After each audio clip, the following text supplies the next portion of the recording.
In front of me is Realme C35, and let me show you how to activate and use camera timer.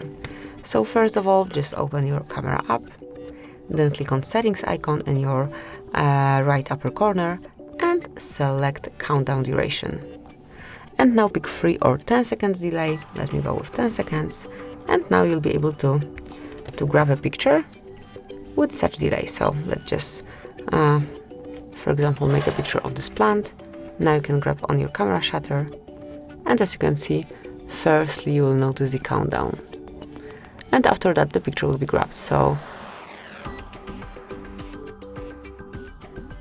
that's it. Obviously you can pick the shorter time of delay. It's just up to you. And that will be all.